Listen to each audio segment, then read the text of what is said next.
फक्त एक कार्ड रिलेशनवरती काढायला सांगितलं होतं मला एका मैत्रिणीने, फ्रेंडने. तर मी काढते, बघूया आपण की काय येते card.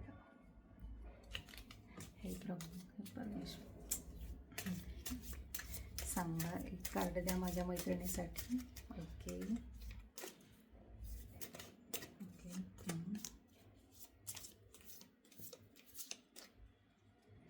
Okay.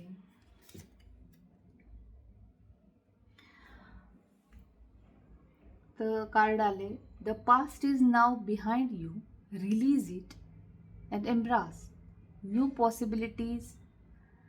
A new path is now available to you. Follow it with faith.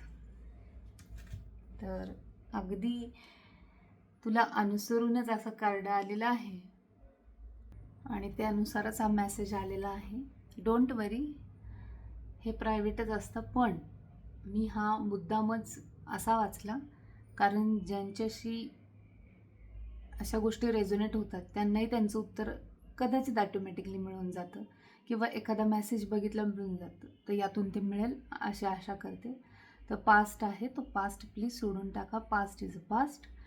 Release it, release करून टाका. नवीन पॉसिबिलिटीज तयार होत आहेत, तुमच्यासाठी नवीन मार्ग तयार होत आहे. त्याला प्लीज फॉलो करा आणि पूर्ण विश्वासाने फॉलो करा.